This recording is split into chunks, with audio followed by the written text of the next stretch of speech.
Good morning बच्चों। आज हम कक्षा 8वीं में सामाजिक विज्ञान के अंतर्गत भूगोल भूगोल का दूसरा अध्याय का अध्ययन करेंगे, भाग 2। इसके पहले वाले क्लास में आप लोगों ने भाग 1 पढ़ा था, जिसमें आपने इसके भूमि के बारे में पढ़ा था। भूमि किस किस प्रकार की होती है, पूरे विश्व में भूमि का क्या स्थान है, कितने मात्रा में पाई गई है, उसके किस्म। अब देखेंगे मृदा के बारे में पढ़ेंगे। मृदा, जिसको हम साधारण बोलचाल की भाषा में मिट्टी कहते हैं। मिट्टी में भी देखेंगे हम लोग, यहाँ पर मिट्टी में विभिन्नताएं पाई जाती हैं। खास करके अगर हम मिट्टी बोलेंगे तो मिट्टी किसे कहते हैं, ये है आपका, देखोगे इसमें मिट्टी जो कि पृथ्वी के भूपृष्ठ पर दानेदार कणों के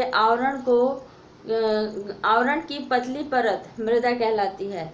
जो पृथ्वी का भूपृष्ठ भाग है, मतलब जितने भाग में स्थल भाग पाया गया है, वो स्थल भाग में जितना ऊपरी सतह है, ऊपरी सतह में जो दानेदार है, जिसमें खनिज पदार्थ का मिश्रण होता है, उसे हम क्या कहते हैं, मृदा या मिट्टी कहते हैं।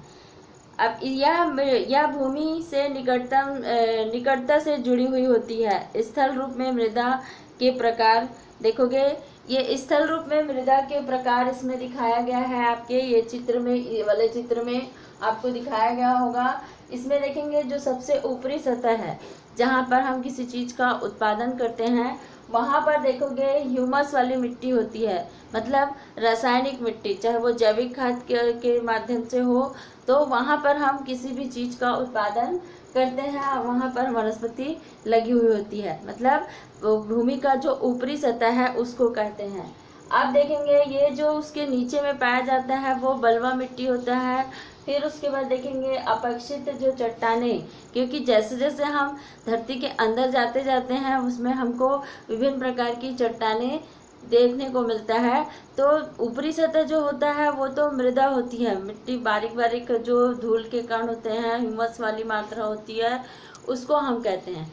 लेकिन फिर हम थोड़ी गहराई में जाते हैं तो हमको बलुआ पत्थर वाला मिट्टी मिलता है, और फिर उसके बाद जाते हैं तो बड़े बड़े चट्टान मिलते हैं, और जब एकदम नीचे जाते हैं चट्टान के, तो वो चट्टानों का जो जनक शैल कहते हैं वो कहलाता है। आप देखेंगे ये निश्चित करती है मृदा का निर्माण चट्टानों से प्राप्त खनिज एवं जैव पदार्थ एवं भूमि पर पाए जाने वाले खनिजों से होता है। यहाँ पर देखेंगे जो मृदा का निर्माण चट्टानों से प्राप्त, चट्टानों में खनिज पदार्थ का मिश्रण होता है, और उसी के आधार पर यहाँ पर मिट्टी के अलग अलग प्रकार पाए जाते हैं। खनिज और जैव पदार्थ का सही मिश्रण मृदा को उपजाऊ बनाता है। किसी भी क्षेत्र में जो ऊपरी सतह है मृदा का, उसमें जो खनिज का मिश्रण होता है वही मृदा को उपजाऊ बनाता है। जैसे हम लोग देखते हैं कि कहीं पर कम उपजाऊ वाला क्षेत्र होता है, कहीं पर अधिक उपजाऊ वाला होता है, तो वो उसका कारण यही प्रमुख रूप से होता है कि वहाँ पर मिट्टी में खनिज पदार्थ की मात्रा, ह्यूमस की मात्रा अधिक या कम होती है, तब वह मिट्टी अधिक उपजाऊ होता है या फिर कम उपजाऊ होता है। तो उसी के आधार पर यहाँ पर फसलों का उत्पादन किया जाता है। आप देखेंगे मृदा निर्माण के प्रमुख कारक कौन कौन से हैं।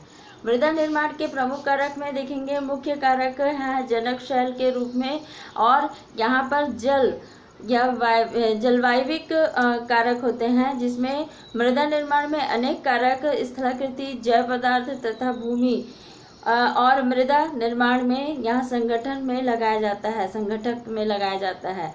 यह अलग अलग स्थानों में भिन्न भिन्न प्रकार की होती हैं। मृदा निर्माण के लिए प्रमुख रूप से देखेंगे जो जनक शैल होते हैं वो, और जलवायु, जहाँ पर कि जलवायु जो क्षेत्र होता है, जलवायु जिस प्रकार का होता है उस प्रकार से वहाँ पर मृदा का निर्माण होता है।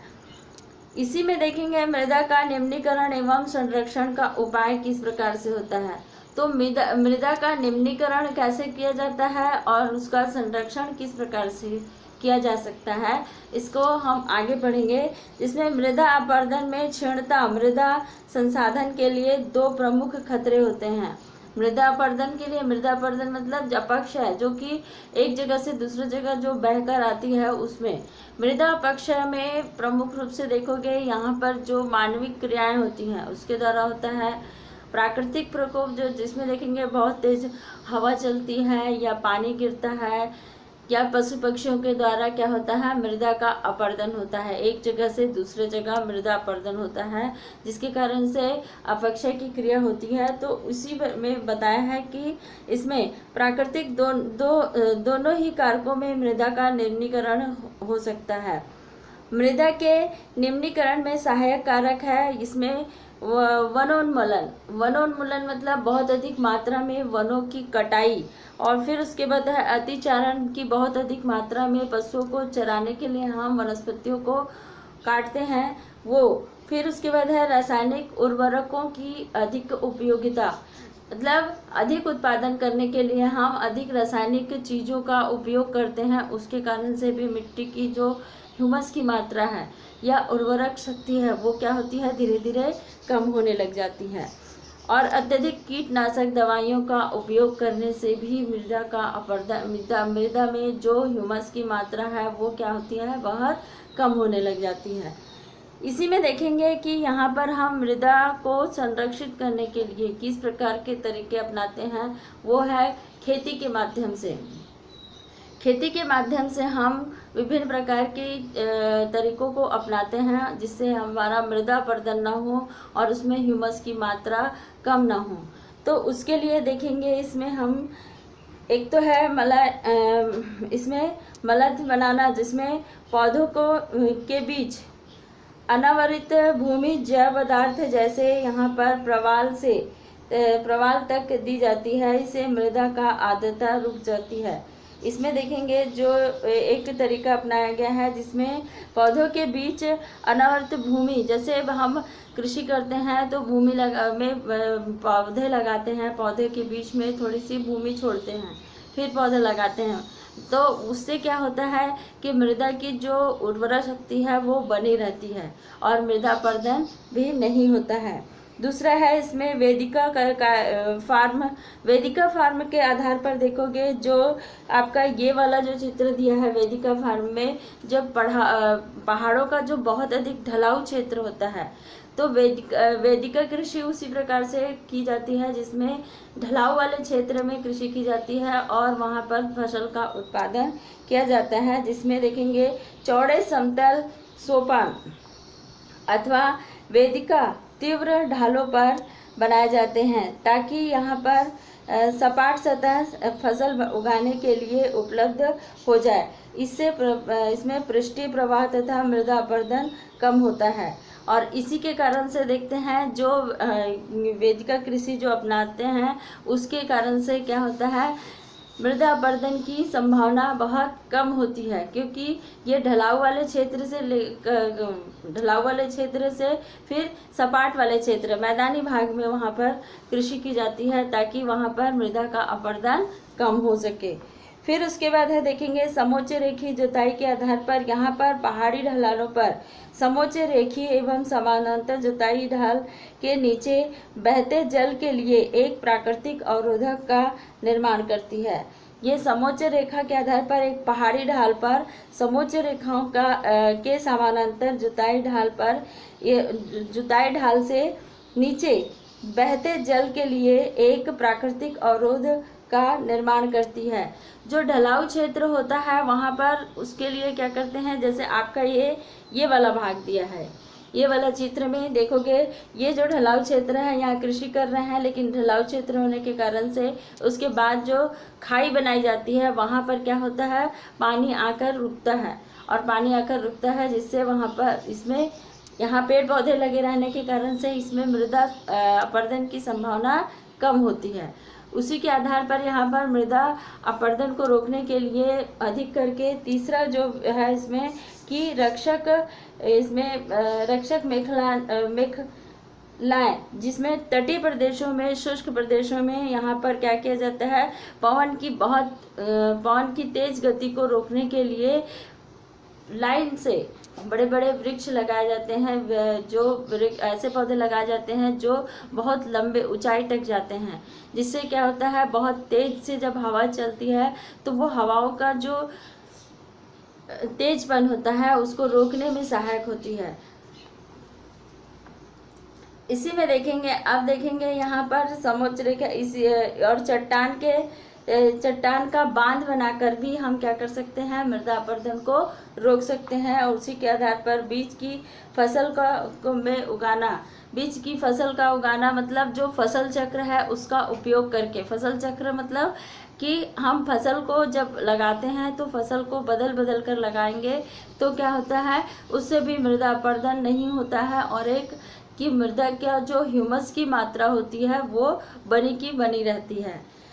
अब देखते हैं जल किस प्रकार से हमारे जीवन के लिए जरूरी है और जल का किस प्रकार से दोहन करने से एक समय ऐसा आएगा कि जल हमारे लिए नहीं बचेगा, या फिर लगभग अगर देखते हैं तो पृथ्वी में 71% भाग में जल है, किंतु इतने सारे जल होने के बाद में भी हम इसका उपयोग पूरी तरह से नहीं कर पाते हैं, क्योंकि इसमें अधिकांश सागरों और महासागरों में जल है, जिसके कारण से ये जो सागरों और महासागरों में जो जल पाया जाता है वो जल लवणीय होता है, जो मनुष्य के उपयोग के लिए नहीं होता है।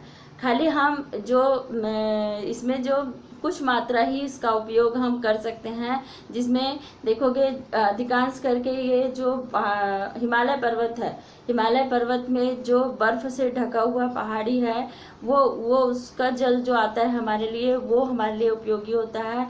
और वर्षा का जल जो होता है वो वर्षा का जल भी हमारे लिए उपयोगी होता है। उसी के आधार पर देखोगे जल चक्र के आधार पर किस प्रकार से जल चक्र होता है कि जब बरसात होती है और धूप निकलता है तो वाष्पीकरण होता है, और वाष्पीकरण के बाद क्या होता है, पानी फिर से बादल बनकर फिर बरसात करता है। तो ये जो चक्र चलते रहता है वाष्पीकरण और बरसात का, उसके माध्यम से जो जल प्राप्त होता है वही जल हम क्या कर सकते हैं, उपयोग कर सकते हैं। अभी अगर देखा जाएगा तो मनुष्य के जीवन में इतना बहुत ज़्यादा आवश्यकताएं बढ़ गई है, जिसमें देखोगे हमको हर एक चीज़ के लिए जल का उपयोग हम करते हैं, क्योंकि देखोगे कृषि करने के लिए भी हमको जल का इसमें हमको ज़रूरत पड़ती है। उद्योग धंधे विकसित हुए हैं उसमें हमको जल की आवश्यकता पड़ती है। मनुष्य जो क्रियाकलाप करता है उसमें भी हमको जल की आवश्यकताएं पड़ती हैं। तो अगर देखा जाएगा तो जल के बिना जीवन संभव ही नहीं है, और हमको जल को संरक्षित रखना भी आवश्यक है, क्योंकि अगर हम जल को संरक्षित नहीं रख पाएंगे तो यहाँ पर जीवन को बचा पाना संभव नहीं है। एक प्रकार से इस महासागरों और जो सागर है उसी में सबसे पहले जब पृथ्वी में जीव उत्पन्न हुआ तो उसमें सबसे पहले सागरों और महासागरों में ही जीवन का प्रारंभ हुआ था। किंतु जब स्थल जीव जंतु जब आए थे तो उसके आधार पर इसमें जिन जल का उपयोग किया जाता है वो जल लवण रहित होते हैं, जिसके कारण से उसका उपयोग हम करते हैं। इसमें जल का संरक्षण करना हमको अति आवश्यक है, क्योंकि लगातार मनुष्य की बढ़ती हुई जो आवश्यकताएं हैं वह जल का दोहन इस प्रकार से हो रहा है कि आने वाले समय के लिए जल हमारे लिए एक बहुत बड़ी समस्याएं खड़ी कर सकता है, और इसीलिए इसको संरक्षित करना आवश्यक है। इसको संरक्षित करने के लिए हम अधिक से अधिक जो चराई हो रही है या वनों को कटाई हो रही है इस पर रोक लगाया जाए, और अधिक से अधिक हम जैविक खाद का उपयोग करें, रासायनिक खाद का उपयोग ना करें और कीटनाशक दवाइयों का उपयोग ना करें। जो उद्योग धंधे में जो जल का स्राव होता है, रासायनिक जलों का जो स्राव होता है वह नदियों नालों में जाकर मिल जाते हैं, और उससे क्या होता है, जल प्रदूषित होते हैं, उसमें छोटे छोटे जीव जंतु भी क्या हो जाते हैं, मर जाते हैं। तो इस प्रकार से ये हमारे लिए हानिकारक है। तो जल का संरक्षण करना बहुत अधिक आवश्यक है, क्योंकि जल को संरक्षित करेंगे तभी हमारे आगे के समय के जीवन को हम बचा सकते हैं, और इसके लिए हमको अधिक से अधिक पेड़ पौधे लगाना आवश्यक है। दूसरी बात है कि इसमें हम जब खेती करते हैं तो खेती करने में हम रासायनिक खादों का उपयोग न करके जैविक खादों का उपयोग करें, कम से कम कीटनाशक दवाइयों का उपयोग करें। जो उद्योग धंधे में जो रासायनिक जो होता है अवशिष्ट जल होता है उसको उसकी निकासी के लिए कुछ व्यवस्थित स्थान बनाएं ताकि वो जल नदी नालों में ना बहे और जो आसपास का वातावरण है वो शुद्ध रहे। तो इस प्रकार से हम लोग जल के बारे में पढ़े और भूमि के बारे में पढ़े। तो ये दोनों ही एक देखा जाएगा जीवन के मनुष्य के जीवन के लिए बहुत ही उपयोगी साधन है। हम लोग जब आर्थिक अर्थशास्त्र के आधार पर अगर अध्ययन करते हैं तो उत्पादन के साधन में जल और भूमि को अगर देखते हैं तो भूमि उत्पादन का सबसे महत्वपूर्ण साधन माना जाता है। उसी प्रकार से भूमि में उत्पादन करने के लिए या भूमि में जीवन संभव रहने के लिए जल की भी आवश्यकता होती है। तो ये इसमें हमको जल को भी संरक्षित करके रखना है और भूमि को भी संरक्षित करके रखना है। ये पार्ट में अभी आपने दूसरे भाग में जल और भूमि के बारे में अध्ययन किया। आने वाले तीसरे क्लास में आप इसमें जो अगला क्लास होगा उसमें इसका भाग तीसरा पढ़ोगे आप, जिसमें आपको वन्य जीवन और वनस्पति एवं वन्य प्राणी के बारे में अध्ययन करेंगे हम लोग। लेकिन इसके पहले जो आपको इसमें पढ़ना है, अभी तो प्रश्न उत्तर नहीं मिला हुआ है, प्रश्न उत्तर मिलेगा तब आप अपनी कॉपी में लिखेंगे। लेकिन इस पार्ट को आप बहुत अच्छे से अध्ययन करेंगे ताकि आप छोटे से छोटे क्वेश्चन को भी आसानी से कर सके। और परीक्षा के लिए जो 6 जुलाई से आपका परीक्षा होने वाला है वो परीक्षा के लिए आप विशेष तैयारी करोगे, जिसमें आपके नागरिक शास्त्र का प्रथम अध्याय और दूसरा अध्याय आपको मिला हुआ है। उसमें प्रश्न उत्तर याद करने के अलावा आप उसमें उस पाठ में जो भी चीज़ दिया हुआ है, पुस्तक में जो अध्याय दिया है उस अध्याय को अच्छे से पढ़ोगे ताकि आपको हर एक चीज़ आसानी से समझ में आ जाए। ठीक है, थैंक यू।